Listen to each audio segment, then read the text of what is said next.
ત્યારથી જ બરાબર. નાના બાળકો ગમે તમને? તમારું રિઝલ્ટ પણ સારું છે, ધોરણ 10 ધોરણ 12 પર્સન્ટેજ સારા છે, તમારો શોખ સારો છે.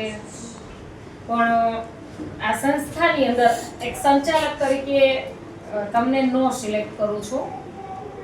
શિક્ષક તરીકેની ભરતીમાં તમે ઇન્ટરવ્યુ આપવા આવ્યા છો, પણ તમને નો સિલેક્ટ કરું છું. તમને પસંદ નથી કરતી, કારણ કે તમારા જે પાયાના ગુણો હતા એ ગુણો જ મને પસંદ નથી. કે જ્યારથી ગેટમાં તમારી એન્ટ્રી થઈ, કેમેરામાં મારું ધ્યાન હતું કે રસ્તામાં ઘણા બધા અસ્તવ્યસ્ત કાગળ આવ્યા, પણ તમે કાગળ લેવાનો પ્રયત્ન ન કર્યો.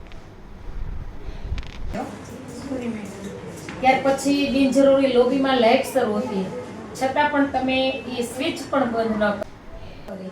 બરાબર. શિક્ષકને સામાન્ય વિચાર આવે, શિક્ષક ક્યારેય પણ અવ્યવસ્થિત કાર્યને જોઈ ન શકે. પછી ગેટ પર ડોર પેન્ટ અવ્યવસ્થિત પડી હતી, તો છતાં પણ તમે એને વ્યવસ્થિત ન કરી અને તમારી એન્ટ્રી થઈ. એટલે ભલે તમારા ગુણ સારા છે, તમારી ટકાવારી સારી છે, પણ પાયાના ગુણ ન હોય તો એ શિક્ષક ક્યારેય બાળકને વ્યવસ્થિત રીતે ટ્રેન ન કરી શકે. એટલે સ્કૂલમાં તમારી પસંદગી નથી. બરાબર.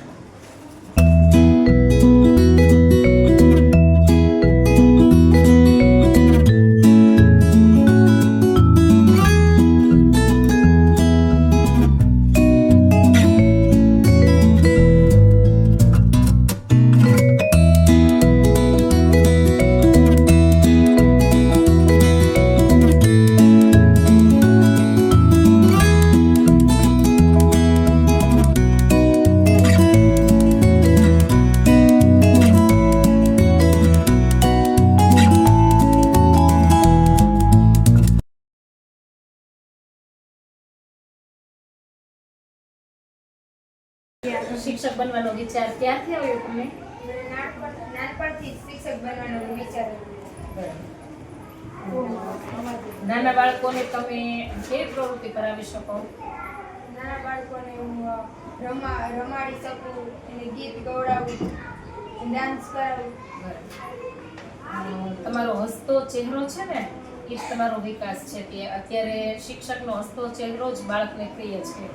હવે તમારું ઘણા બધા શિક્ષકોની આજે ભરતી હતી, એમાં પહેલી પસંદગી એક સંચાલક તરીકે, શિક્ષક તરીકે હું તમારી કરું છું. બરાબર. મને તમે કઈ પણ પ્રશ્ન નથી પૂછ્યો તો પણ તમે કેમ મારી તમે મેં પ્રશ્ન નથી પૂછ્યો. તમારું રિઝલ્ટ સારું છે, ધોરણ 10 12, પણ તમારા જે પાયાના ગુણો છે કે તમે સ્કૂલમાં એન્ટ્રી કરી તો રસ્તામાં ઘણા બધા કાગળ હતા, કેમેરા તરફ મારું ધ્યાન હતું કે તમે પોતે જાતે તે કાગળ લઈ અને ડસ્ટબિનમાં નાખેલા. બિનજરૂરી લાઇટ શરૂ હતી તો તમે તે સ્વિચ જાતે બંધ કરી.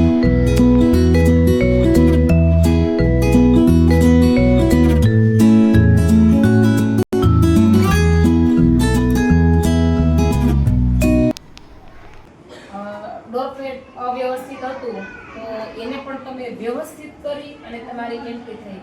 આજે શિક્ષણના વિકાસમાં બાળકોને શિક્ષકના ગુણ અને ટકાવારીની જરૂર નથી. એના પાયાના ગુણો જો બેસ્ટ હોય ને તો એ શિક્ષક જ બાળકોને સારી કેળવણી આપી શકે. માટે આ સ્કૂલની અંદર પહેલી પસંદગી તમારી છે. બરાબર. આ ગુણ આવ્યા ક્યારથી તમારામાં? મારા હું નાનપણથી જ મારા મમ્મી મને ટોક કરતા કે એને ગંદરો વસ્તુ કઈ પણ હોય તે ન ગમતું, બધું સ્વચ્છ ગમતું. ત્યારથી જ મારામાં બધા સરસ. ઘણીવાર મમ્મી પપ્પાની જે નાની નાની બાબત હોય ને આપણને ટકટકાર લાગતી હોય છે, પણ આજે તમારું પહેલું સિલેક્શન નોકરીમાં છે તો ઘરે જઈ અને પહેલા તમારા મમ્મી પપ્પાનો તમે આભાર માનજો.